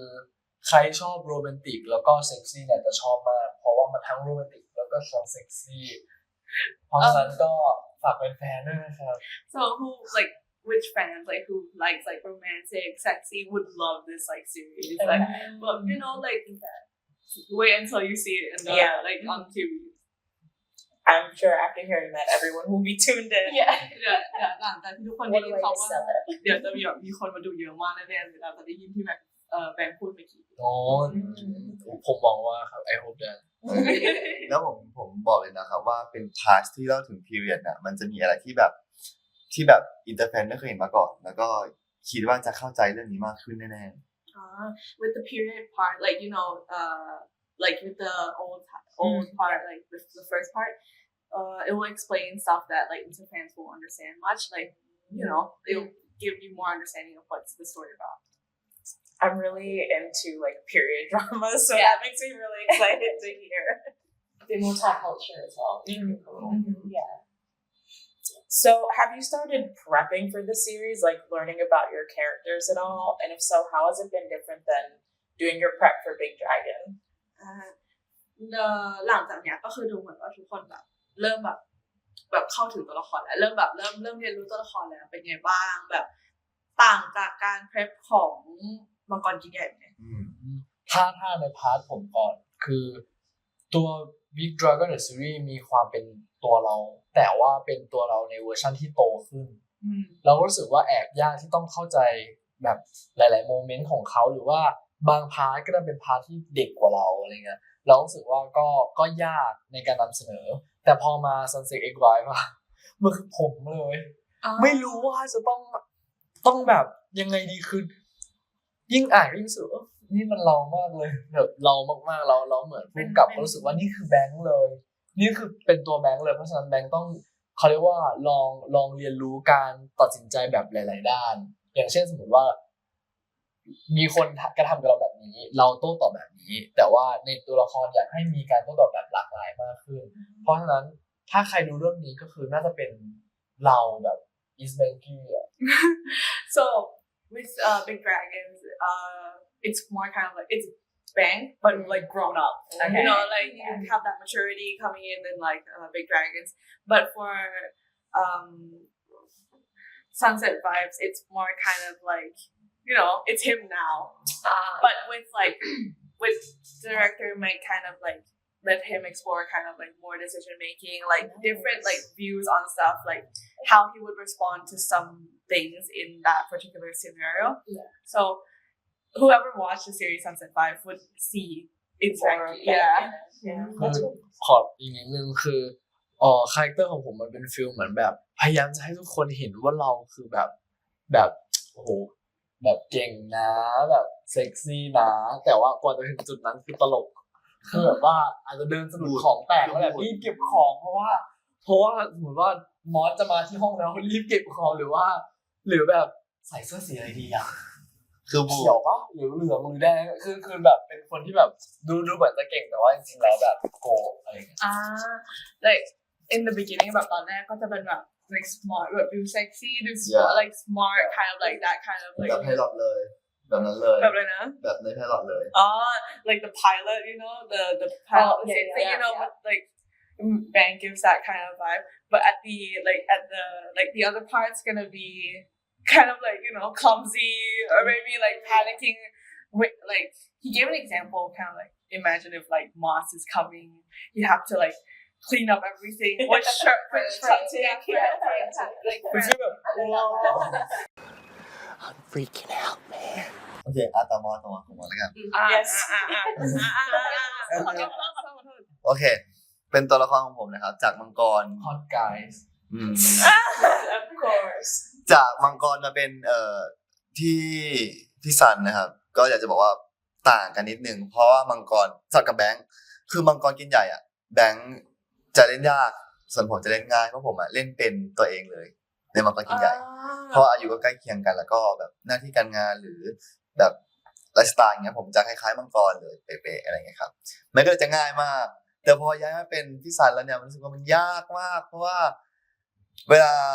พี่ซันเขาเป็นคนที่โตมากแล้วเนาะอายุ30กว่าแล้วอะไรเงี้ยครับผมก็ต้องเป็นคนที่ต้องทำไลฟ์สไตล์ทุกอย่างเหมือนคนที่ผ่านโลกมาแล้ว30กว่าปีซึ่งเราต้องนิ่งมากแล้วเราก็สมมุติเราโดนกระทำแบบเนี้ยชีวิตจริงเราอาจจะแบบทำอีกแบบนึงแต่ว่าพอเป็นพี่ซันแล้วเนี่ยมันต้องเป็นอีกแบบนึงซึ่งมันจะยากมากแล้วก็เป็นสิ่งที่ท้าทายมากๆเลย so opposite of Banks like Mos character was kind of like with the Big Dragon series he acted as himself like everything was kind of easy for him because he acted as himself but with SunsetxVibes it's him the character in the series is 30 years old so did you just gasp for 30s excuse me เขาตกใจว่าแบบทำไมต้องเพื่อตอนที่แบบ30แบบตกใจอะไรเงี้ย offended because he is 20 he's so young ใช่นั่นแหละแล้วก็เพื่อนลืมแล้ว เดี๋ยวแปลเมื่อกี้ให้เสร็จก่อนso I'll finish that translation so as like he has to act like someone who lives in this world for 30 years you know like เขาตกใจไม่ตกใจว่าทำไมถึงจะ30เหรอไม่ใช่เขาอาจจะไม่คือผมอ่ะมันแสดงออกมายากตรงที่ว่าผมอ่ะจริงๆอายุ22แล้วผมต้องแสดงเป็นคนอายุ32 35อะไรเงี้ยครับมันรู้สึกว่าเรายังไม่เคยใช้ชีวิตเยอะขนาดนั้นเลยเรายังไม่รู้ว่าเราต้องแบบโต้ตอบ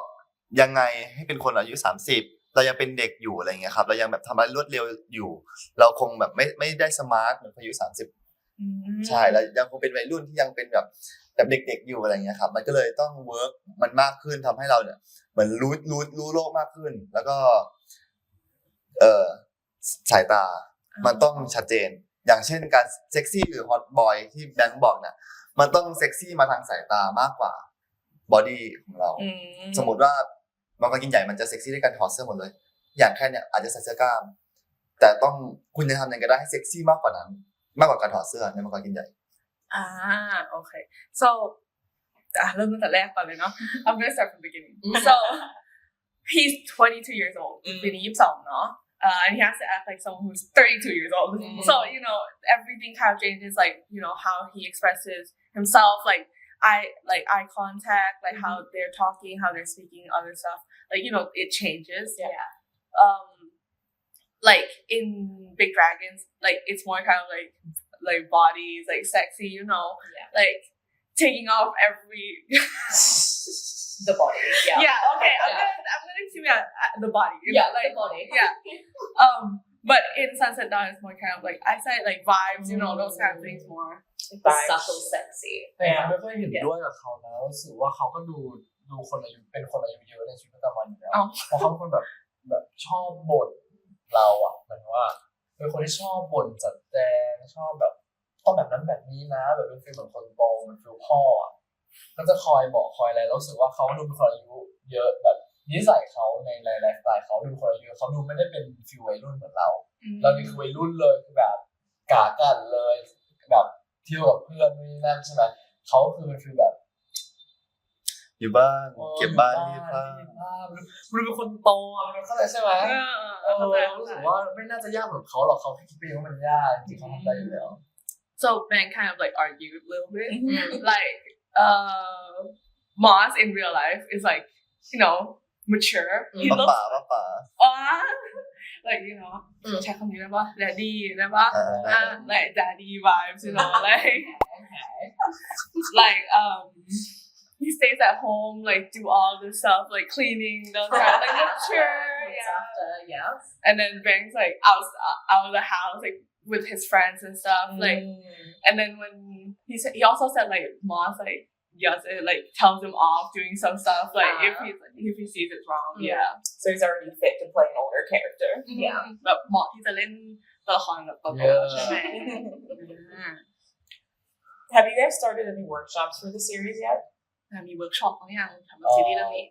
เรื่องนี้ใช่ไหมครับเรื่องนี้จะเริ่มเขาเรียกว่าทุกอย่างเนี่ยสิ้นเดือนนี้เลยคือก่อนหน้านี้เขาให้เราไปทำการบ้านในเรื่องของตัวละครแล้วก็อ่านนิยายทำการบ้านแล้วก็เหมือนว่าลิสต์มาว่าตัวละครนี้คือใครความชอบเป็นยังไงแล้วก็เขาไม่ชอบอะไรแบ็คกราวด์เขาเป็นยังไงอะไรเงี้ยเพื่อให้เข้าใจมากที่สุดตอนนี้คือเริ่มเรียนรู้ด้วยตัวเองพอเข้าไปถึงกระบวนการที่ต้องเขาเรียกว่าเรียนรู้กับคุณครูหรือว่ามีการเวิร์กช็อปเนี่ยก็คืออันนั้นก็คือจะเป็นตอนสิ้นเดือน So every workshop is starts everything at the end of this month. So right now it's just more kind of like self-learning, like reading the book and stuff, like you know, study the characters. Yeah. Do you think going into the workshop process will be easier this time since you guys have been working together for so long already? รู้สึกว่าแบบเวิร์กช็อปรอบนี้มันจะแบบง่ายกว่ามังกรกินใหญ่ไหมเพราะว่าแบบทั้งคู่ก็ตอนมังกรกินใหญ่ก็ไม่เคยผ่านซีรีส์คู่กันมาก่อนเนาะแต่รอบนี้เคยผ่านมาแล้วจริงๆอ่ะเป็นคนที่เวลาเวิร์กช็อปแล้วรู้สึกว่าแบบทำไม่ค่อยดีอ่ะเวลาอยู่ในเวิร์กช็อปรู้สึกว่าทำไมไม่ดีเลยอะไรอย่างเงี้ยแต่ว่าเรารู้สึกว่าเวลาทุกครั้งที่เวิร์กช็อปอ่ะเราไม่รู้สึกว่ายากหรือนานเรารู้สึกว่าสนุกเพราะว่าเราไม่ได้ไปเรียนรู้ตัวละครตัวเดิมเราไปเรียนรู้ละครตัวใหม่เหมือนเราได้รู้จักเพื่อนอีกคนนึงเหมือนเราได้สนิทคนเพิ่มอะไรเงี้ยเรารู้สึกว่ามันสนุกขึ้นแล้วก็เขาเรียกว่าท้าทายมากขึ้น แต่ถามว่ายากไหมก็น่าจะยาก You know, like in workshops, you always feel like, oh, it's not good enough, like in these kind of workshops. But you know, it's a learning process, kind of before going into a new character. You're studying, you're coming out of that room feeling you're in a new character. Learning the character จ together. ริงๆผมว่าการเวิร์กช็อปทุกครั้งที่เราเปลี่ยนเรื่องซีรีส์หรือเปลี่ยนละครผมรู้สึกว่ามันเหมือนเริ่มต้นใหม่เพราะว่าเขาเรียกว่าคาแรคเตอร์ของแต่ละตัวละครมันไม่เหมือนกันนะฮะพอมันเปลี่ยนไปเนี่ยเราเหมือนรับหนึ่งใหม่ทุกครั้งแล้วก็โยนของเก่าทิ้งไปว่ามันจะเป็นขนาดไหนอะไรเงี้ยครับแล้วก็มาสวมตัวใหม่ก็นับหนึ่งใหม่แต่แค่แบบพวกสกิลของเรามันก็ยังอยู่แค่นั้นเอง So like with workshops, it's kind of stuff. It's like starting a new character, like counting like number one again. But those skills are still there, but you're just starting off with a new character and just leaving the other ones behind. You know, ready to kind of like mold it like clay type of thing. แบบปั้นดินเนี่ยแบบปั้นให้มันขึ้นรูปเป็นรูป ครับใช่ แต่ถามว่าเขายังไม่ได้เคยอ่านนิยายใช่ไหมครับ You haven't read the books, right? I haven't read it either, but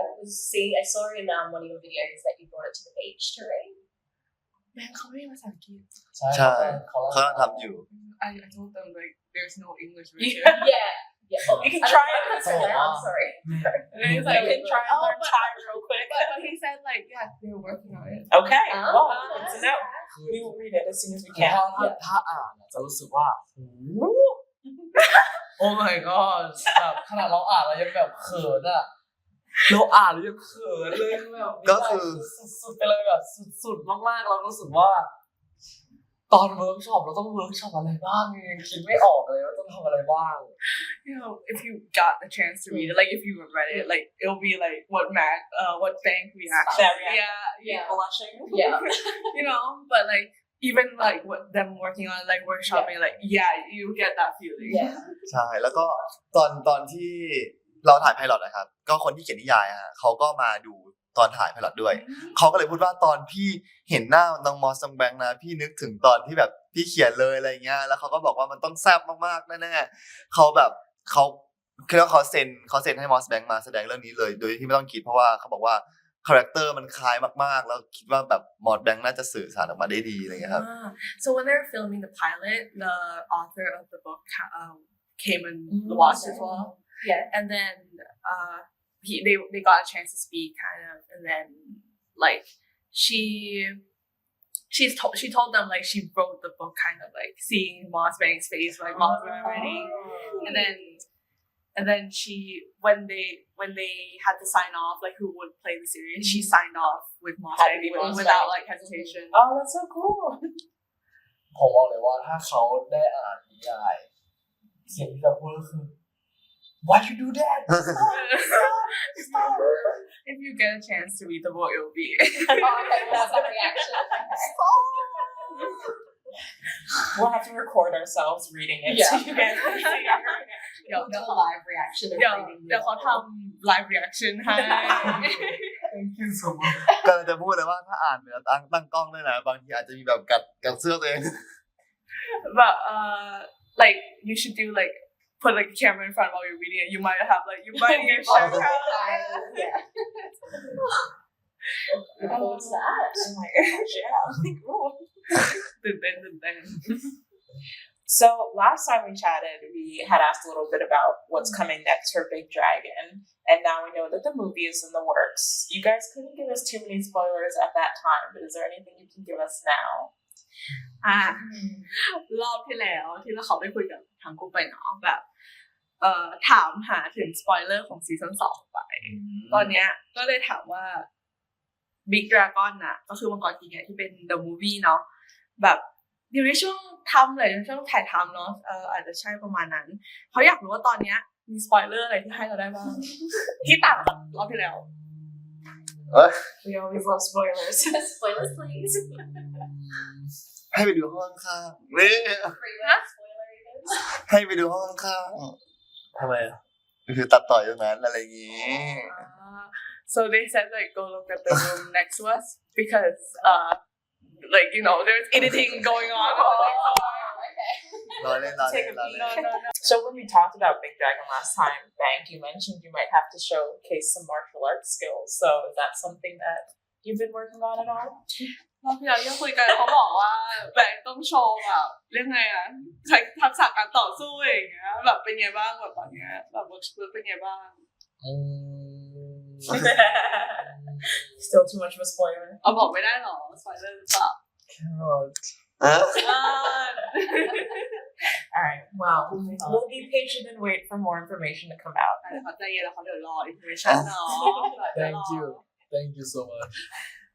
So you're both in the currently airing season of Club Friday. Can you tell us a little bit about your characters and stories in the show? ทั้งคู่อ่ะกำลังจะเข้ารายการขับไฟเดย์มอที่เพิ่งวงส่งไปมั้งถ้าจำไม่ผิดก็แบบมีแบบบอกแขกบอกอะไรได้บ้างปะในคาแรคเตอร์ในโชว์บอกได้ เรื่องของผมห้ามดูไม่ต้องไปดูนะครับห้ามดูเป็นคาแรคเตอร์ที่ไม่ดีอย่าดู So with the Club Friday Bank said that like for his like his own like series like part don't watch it don't watch it it's not good don't watch it you know I don't know if that's true. I call ยิ่งพูดอย่างนี้อยากดูเนาะ and the fans don't do this don't watching until your fans not to watch you. no watching because this project is very แบบ พูดไทยก็ได้เดี๋ยวไปให้ แบบมันเป็นเรื่องราวที่เครียดและโตมากแล้วคาแรคเตอร์ที่เราได้รับมันคือคาแรคเตอร์ที่แบบอยากจะเอาชนะอยากจะแบบชนะทุกคนอะไรเงี้ยแล้วในเรื่องอ่ะมันมีแต่เซ็กซี่เดียวว่าอยากให้ดูแฟนคลับต้องอกแตกตายแน่ so it's like you know like stress it's really stressful really like mature he's playing a very mature character a lot of like you know sex scenes no watching ห้ามดู don't watch it แล้วก็ waiting for the Mos project is better Mos project is better ใช่เพราะว่าเราอยู่คนละเรื่องกัน they're in different projects ใช่ มันเหมือนจะมีทั้งหมด4เรื่อง Mos is good character Watch Mos's, don't watch Banks. ก็ของเขาจะเป็นเรื่องแรกครับของผมจะเป็นเรื่อง2ก็เรื่อง2ตอนนี้กำลังถ่ายทำอยู่ก็คาแรคเตอร์อันนี้คือไพลอตมันทีเซอร์มันยังไม่ออกมาเนาะก็จะเป็นฟิลแบบของผมนะครับจะเป็นฟิลแบบน่ารักหน่อยน่ารักคิ้วๆแล้วก็เป็นสิ่งที่คล้ายๆมังกรเลย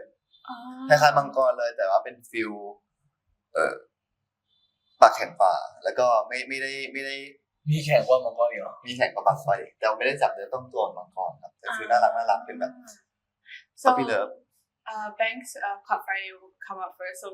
so there's 4 like you know parts. So Bank will come out first, and then Mos will come out the second one. Okay, yeah. It will be similar to Mangkon, just not as touchy, Okay. but you know that cute kind of like romantic atmosphere. Look forward to ตรง it. ข้ามกับฉัน like the opposite of. Okay. You need the balance. You have balance. แต่ว่าอย่าดูนะครับ You're just gonna make people want to watch it more. ยิ่งพูดยิ่งอยากดูแล้วทุกคนต้องอยากดูแล้วแน่ Everyone must be like excited to watch it now. You need to tell people not to watch yours so they'll watch it. เขาบอกว่าแบบแบบต้องบอกว่าห้ามดูจะมีคนดูเยอะเลย แต่ผมอ่ะไม่ได้โพสในสตอรี่ไม่ได้โพสไอจีไม่ได้โพสโปรโมทอะไรเลยไม่โพสเลยแบบทุกช่องทางเลยแต่ว่าเขาเรียกว่างงมากกระแสมันดีกว่าโพส he didn't post anything on his like social media platform like but the like you know everyone was so excited like the whole thing I was like, Why you don't post? Okay, waiting for do this. Interfans have been talking about it a lot. I'm just gonna tell you. It'll be awesome. Though. Yeah. But Club Friday is such an iconic Thai franchise. So what was it like to work on the franchise with like such an amazing cast mates that you guys worked with? Club Friday อ่ะเป็นแบบถือว่าเป็นซีรีส์ที่แบบไอคอนิกมากๆในวงการไทยเนาะแบบรู้สึกยังไงที่แบบทำงานในแฟรนไชส์เนี้ยแบบกับนักแสดงที่อยู่ด้วยเยอะๆแบบต้องบอกว่าอีกหนึ่งเรื่องที่เราตัดสินใจแบบรับงานนี้เลยก็คือคนที่แสดงร่วมคืออย่างพี่สายป่านอภิญญาที่เขาเล่น เล่นเป็นนางเอกเล่นเป็นแบบเมนคาแรคเตอร์ของเรื่องนี้ใช่ไหมเขาเป็นคนที่เก่งมากแล้วมีสกิลในการแสดงแบบดีมากเราก็รู้สึกว่าการที่เราได้มาอยู่ในโปรเจกต์เนี้ยเราต้องได้ทริคหรือว่าต้องได้อะไรที่เกี่ยวกับการแสดงได้ความรู้เพิ่มเติมแน่ๆเลยอย่างเงี้ยเราก็เลยเลือกที่จะเล่นเรื่องนี้แล้วพอเราได้รู้จักเขาได้ทำงานร่วมกับเขาเรารู้สึกว่าโหโชคดีจังเลยที่เราตัดสินใจแบบรับเล่นอะไรเงี้ยเพราะว่ามันคือประสบการณ์ที่ซื้อไม่ได้แบบในห้องเรียนเลยเราก็รู้สึกว่าแบบเหมือนนอกจากการที่เราได้รู้จักเพื่อนเพิ่มรู้จักคนแบบเพิ่มอ่ะมันทำให้เราได้รู้จักแบบเขาเรียกว่ามันทำให้เรารู้จักทริคของการแสดงแล้วเราก็จะผมมองว่าไม่รู้ว่าเก่งขึ้นไหมแต่รู้สึกว่าตัวเองอ่ะเก่งขึ้นจากการที่ได้ร่วมงานกับเขาใช่ถ้าใครที่ไม่รู้พี่สายปานคือใครแบบอินเตอร์แฟนสามารถเข้าไปดูได้ในระบายกับแบงค์เป็นรายการใหม่เพิ่งสัมภาษณ์ใน EP 1 เลยใช่เป็นใน YouTube มองเดียวเลยเป็นรายการแยกOkay. So one of the reasons they accepted Club Friday as a show because one of the fellow actors who plays as the main character, like protagonist, was Kun Sai Pa. I'll show you in a second. Which is a famous Thai actor in Thailand as well. So like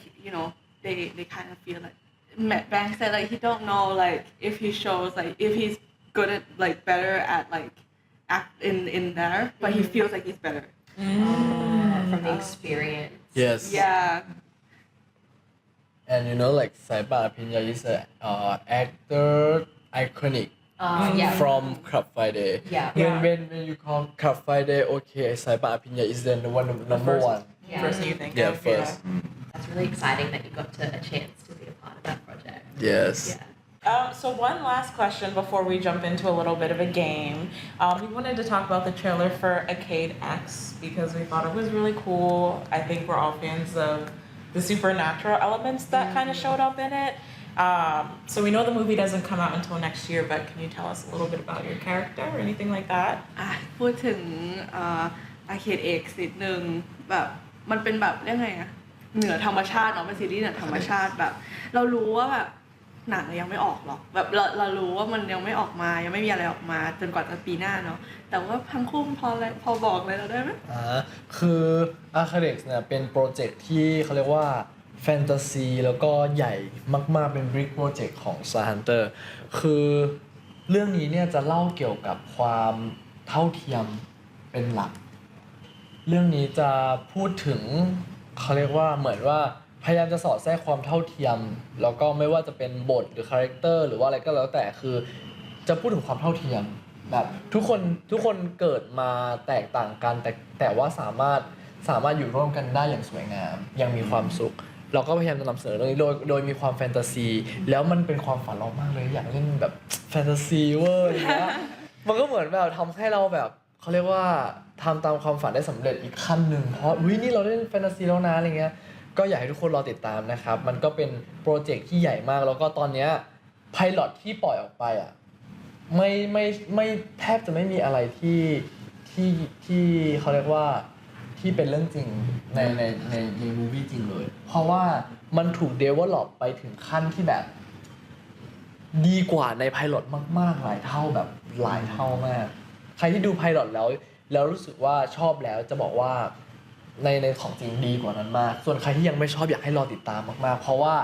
ไม่ว่าจะเป็นคอสตูมคาแรคเตอร์แบบแอคเตอร์หรือว่าจะเป็นสตอรี่ของเรื่องคือมันแบบมัน develop มากๆแล้วก็สิ่งที่พยายามจะนำเสนออีกเรื่องก็คือความเป็น Thai culture in Thai อะไรเงี้ยแบบเข้าไปให้มันมีความแฟนตาซีมากขึ้นเพราะว่าในวงการอุตสาหกรรมภาพยนตร์ในไทยอะแฟนตาซีจ๋าขนาดนี้ยังไม่ค่อยมีถ้ามีก็จะน้อยมากเพราะว่ามันเป็นเรื่องของการลงทุนด้วยแล้วก็เป็นเรื่องของแบบความเสี่ยงที่เราต้องรับแต่ว่า Star Hunter พร้อมที่จะเปิดตลาดโลกแล้วก็อยากจะไปแบบ go inter ถึงแบบต่างประเทศทั่วโลกเนี่ยเราก็เลยทำโปรเจกต์นี้ขึ้นมาเอาละ translator You got that? Okay เดี๋ยวเอาเซนสุดท้ายโอเคเดี๋ยวหนูจะแปลให้คร่าวที่สุดแล้วก็เดี๋ยวไปทำซับเอาผลซับไทยเราจากไหนเลย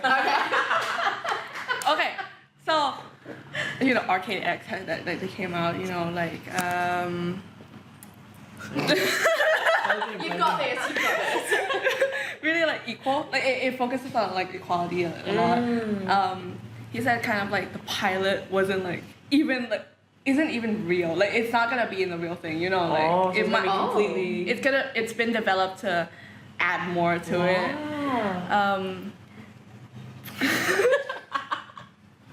ขออีกทีอะไรนะตอนสุดท้าย คือเอาง่ายๆคือสมมติว่าใครที่รู้สึกว่าดูแล้วชอบอยากให้รอดูของจริงเพราะของจริงจะเวอร์กว่าเดิมแต่ถ้าใครที่ดูแล้วไม่ชอบอยากให้รอดูเหมือนกันเพราะว่ามัน develop ไปเยอะมากๆเพราะเราก็เรียนรู้จากคอมเมนต์ที่คนมาคอมเมนต์ใน YouTube บางคนบอกว่าเฮ้ยเหมือนเรื่องนั้นเรื่องนี้อะไรเงี้ยเราก็พยายามจะทำยังไงได้ให้มีความเป็นเรามากที่สุดไม่เหมือนใครมากที่สุดแล้วก็พยายามที่จะโชว์ความเป็นคาแรคเตอร์ในไทยเหมือนว่าเอาอัตลักษณ์หรือว่าสัญลักษณ์ของไทยนำสู่ตลาดโลกเพราะว่า Star Hunter ต้องการจะเปิดตลาดที่จะ go inter ทั่วโลก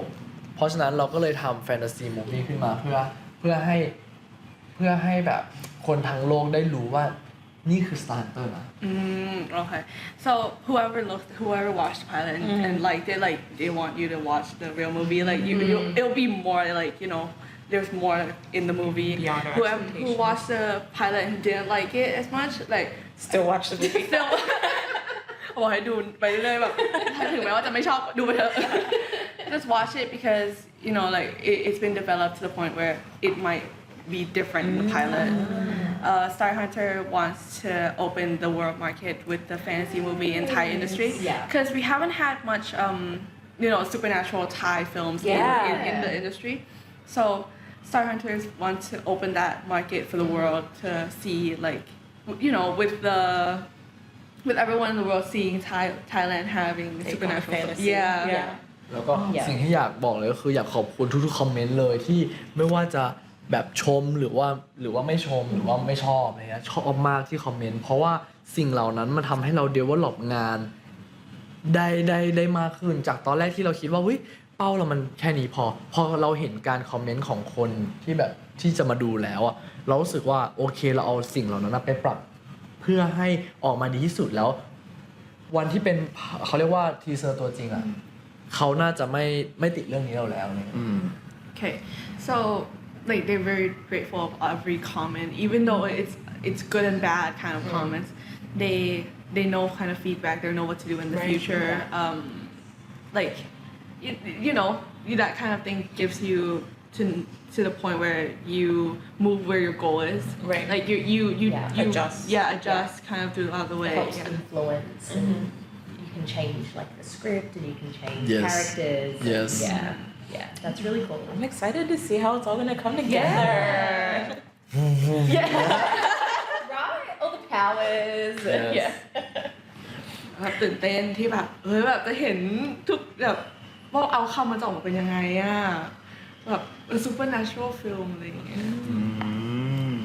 แล้วแฟนๆก็ต้องรอหนังพวกเราอยู่ใช่ไหมครับ Oh, like fans will be waiting for our film, right? Yes.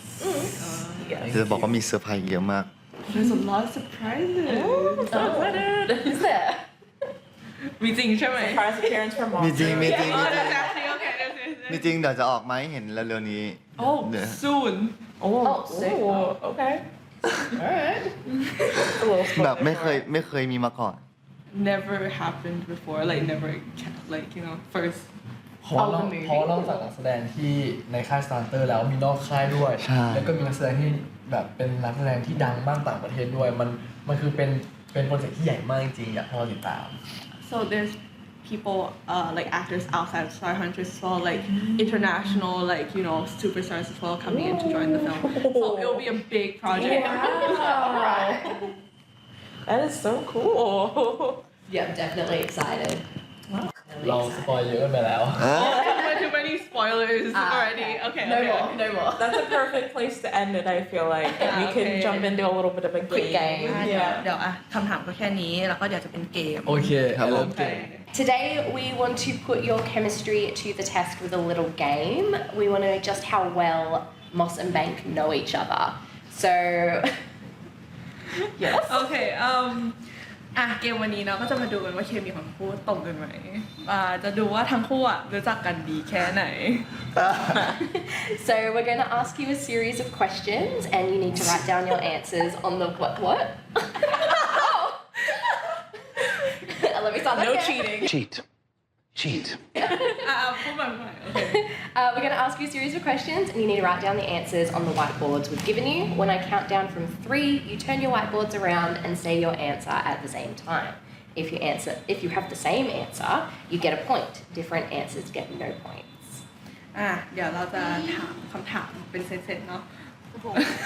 หมอนก็ถามคำถามเป็นเซตๆแล้วก็เดี๋ยวจะให้ทุกคนให้เขียนคำตอบบนไวท์บอร์ดแล้วก็พอนับ3ทุกคนหันมาพร้อมกันแล้วก็พูดคำตอบพร้อมกันถ้าคำตอบเดียวกันจะได้คะแนนโอเค Okay, so now it wouldn't be any fun if there wasn't the threat of a penalty. So if you get 4 or more points, you win. If you get less than 4 points, we win. Winner gets eternal bragging rights and can ask the other pair to do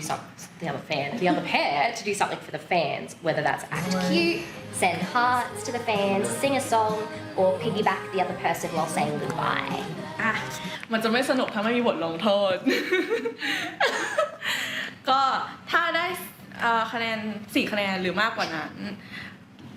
แล้วชนะก็จะเหมือนยังไงผู้ชนะก็จะได้โมนิดนึงว่าชนะแล้วอะไรอย่างเงี้ยแต่ว่าถ้าจะขอให้อีกฝ่ายทำอะไรก็ได้แบบเรื่องไงอยากทำอะไรก็ได้ซึ่งก็จะเป็นแบบอาจจะแบบแอคคิวแบบเรื่องไงทำตัวน่ารักส่งหัวใจให้แฟนคลับร้องเพลงหรือว่าแบบเรื่องไงในสคริปต์มันเขียนว่าขี่หลังกัน So you get to choose the penalty ก็คือเลือกได้ or whoever ถ้าผู้ชนะAlright, so we're ready. So the first question is, what is Bank's favourite accessory to wear on a daily basis? Bank favorite accessory ก็เป็นแบบเครื่องประดับที่แบงค์ชอบใส่ที่สุดในชีวิตประจำวัน So write it on the board and I'll count down from 3. ยากอย่างใส่ทุกอย่าง แบงค์แอบหน่อยไหม Bank's got to write it too. So you both write the ต้องเหมือนกัน answer นะ and then turn it around แบ่งใส่ทุกอย่า at ง the count of 3 and say it. So 3, 2. Hold on, we're still writing over We're here. still writing. Is everyone ready? Wait. If they write in Thai, do I translate it to you? Yes. Yes, please. I can't read ภา Thai. ษาไทยก็ได้แล้วเดี๋ยวแปลให้แล้วก็เดี๋ยว Okay, ready? 3, 2, 1, go. เขาชอบใส่ทุกอย่างเลยว้าว they put Bang put ring and then Mos put like necklace No. So อ้อยไหนปกติไม่ใส่แหวนเลยปกติไม่ใส่แหวนเลย โอ้ วันแรก So excuse me. Also wearing a necklace though. วันแรก Okay. Everyone. All right, ready for the second question? Oh. Did not plan that well, did we? Okay. So the second question is, what is Bank's favourite emoji to use? So draw the emoji on the board. อิโมจิที่แบงค์ชอบใช้ที่สุดเขียนแบบวาดออกเลยอิโมจิที่ Like แบ่งยังไม่รู้ตัวเองเลย ให้เช็คไหมให้เช็คcan they check on can Bang check on his phone Yeah, you wanna check? เช็คบนโทรศัพท์ก็ได้ให้เช็ค มดรู้มดจำได้แบงค์ชอบใส่นี้มากแล้วมดบอกว่าไม่ให้ใช้แล้ว or is there an emoji that you use a lot? งงอะไร ไม่กำลังคิดว่าจำไม่ได้เหมือนกัน ก็ว่าเนี่ยให้เช็ค อ๋อ เราจำได้แต่ก่อนทุกอันเลยเธอชอบใช้มันมีสอนที่เธอชอบใช้ที่เธอบอกว่าเลิกใช้ได้แล้ว จำไม่ได้แล้วว่าก็เลิกใช้ไปแล้วก็แปลว่าไม่ใช้แล้วดิ ยังใช้อยู่เลย Wait you guys are giving hints no No cheating. มอส อ๋อผมใช้อยู่2 อันไม่รู้ว่าถูกไหมอันนี้อะไร Okay. I don't condone cheating. อีโมจิ Unless it's me. I cheat all the time. ไม่ใช่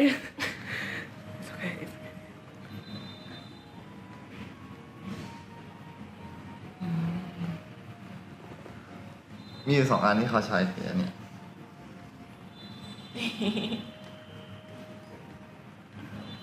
แบ่งอันเดียว ไม่ว่าเรา2 อันนะ That's alright, it's cool. He can have that if they match, then they can get a เพราะ point. เขาใช้เยอะพอกัน โอเค So 3, 2, 1. Alright, okay. We'll give you that 1 อัน point. นี้ไม่ใช่อีโมจิ นี่คืออะไร อันนี้ไม่ใช่อีโม อ๋อ จิ เป็นซิมโบลใช่ปะ the little อ๋อ it's like the symbol ทุก Yeah. ครั้งที่เวลาจบประโยคจะใช้อันนี้ like every time they end a sentence He uses that. Yeah. แต่ว่าถ้าอีโมจิที่ใช้ก็จะเป็นคนสองคนแล้วก็ไม่หัวใจก็ดอกไม้นั่นแหละ Okay. Did you get the point? Yeah, that's 1 point. ได้คะแนน Being very generous. Alright, so the next one is if Bank could only go to one more concert in his life, who would he choose to see for the last time? ถ้าแบงค์ต้องเลือกไปคอนเสิร์ตเป็นครั้งสุดท้ายแบงค์จะไปดูใคร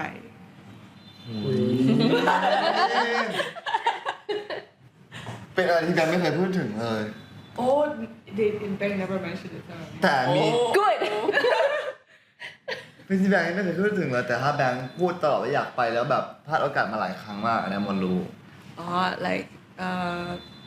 Bank never mentioned anything but like he mentioned to Mos before like he wants to go to this concert but never got a chance to go. Okay. Huh? Oh. Yeah. Hey, even I know that. I'm sorry. Alright, พูดไปอันนี้ ready? มันยากมากเลย so hard แบงค์เขาเห็นบอร์ดหนูนะ 3, 2, 1, go. Black So, Pink, yeah,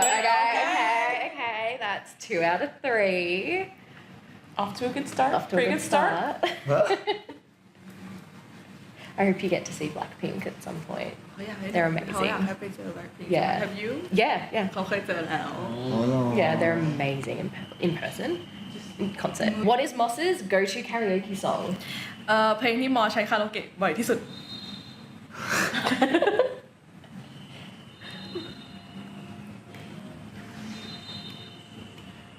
Alright, 3, 2, 1, go. Alright. So that's 3 out of 4. What would Mos choose between meat or seafood? ถ้าให้เลือกระหว่างเนื้อสัตว์แบบมีดอะกับซีฟู้ดเลือกอะไร มอสนะ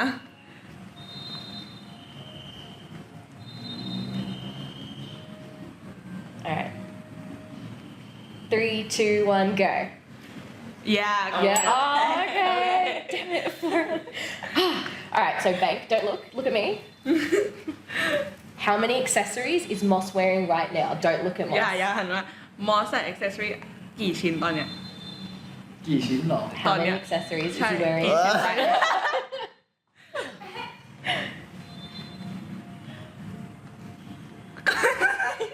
Alright, 3, 2, 1, go. Alright. You win. 5 out of 6. จริงๆอ่ะตัวผมอ่ะจะชอบใส่แค่ไม่กี่อย่าง นาฬิกาสร้อย he doesn't usually wear ถ้า like แบบ accessories แอดเพิ่มก็จะมีแหวนนะ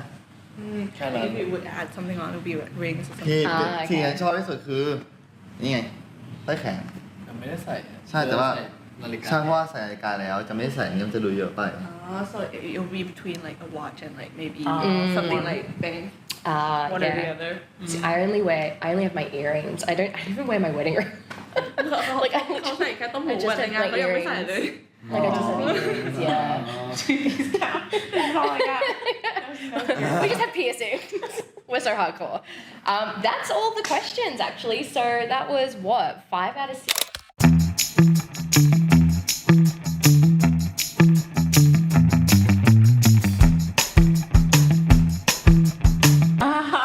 You'll need to sing it with us. for the hook I can't even sing. ขอด้วยกันเลยได้ไหม4 คน โอเค together Okay. dancing with the day โอเคนะ Yeah. No, yeah. They're included. 3, 2, 1 dancing with the devil oh if over is against me would you be dancing with the devil oh yeah Thank you. the true singer is right Yeah, I was like, ตัวจริงอยู่นี่ that was a gift more than a penalty. Thank you. So before we say goodbye, what can we expect from the two of you in the future? In three words.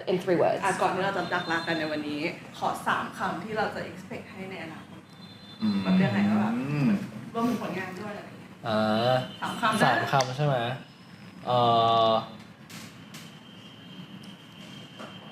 Are we out? ขอบคุณขอโทษไว้เจอกัน Thank you sorry and see you soon Okay. Wrap it up. We can just does Mos have 3 words real quick? ของมอสเลยครับ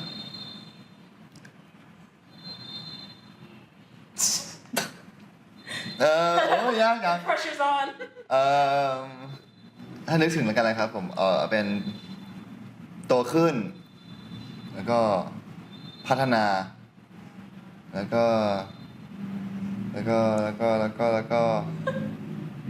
Six packs อุ้ยก็โตขึ้นยังไงโตขึ้นอะไรนะฮะหมดเฟิร์ เป็นคำว่าโตขึ้นออก ก็อ่ะ มันคือโตขึ้น เก่งขึ้นแล้วกัน พัฒนาขึ้นเมื่อกี้ พัฒนาขึ้น grown up developed Six packs six pack yeah okay six pack okay Developed that's 2 words อะไรก็ได้ฮะ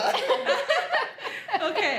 Alright, so thank you so much for joining us today, Mos Bank. As we're saying goodbye, what do you think everyone should leave in the comments? Do you think maybe they should leave the 2 people emoji or the little like sign that you end your sentences in? เขาถามว่าแบบเนี่ยผู้ชมทางบ้านอย่างเงี้ยแบบจะทิ้งอะไรในคอมเมนต์ดีแบบเป็นตัวที่แบบเวลาใช้แบงค์ใช้จบประโยคหรือว่าใช้เป็นคน2 คนยืนจับเลย ใช้เป็นคน2 คนดีกว่า the 2 people emoji Alright, so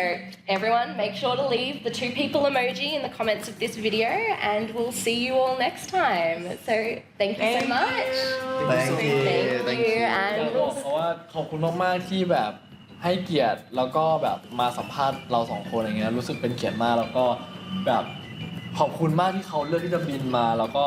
หนึ่งในนั้นที่เขาจะมาสัมภาษณ์คือเราทั้งคู่อย่างเงี้ยขอบคุณมากจริงๆแล้วก็หวังว่าจะแบบเขาเรียกว่าจะชอบผลงานของเราแล้วก็ขอบคุณ So thank you for like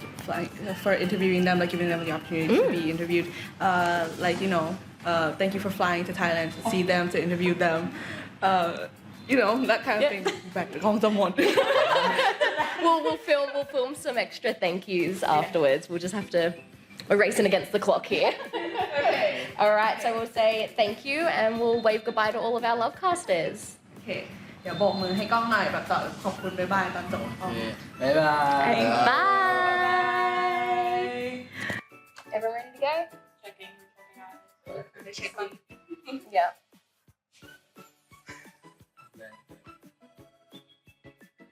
Okay. Cool. Alright, awesome. Alright. ก็คือมือก็คือชอบมาแกะอันนี้ตลอดเลยอะ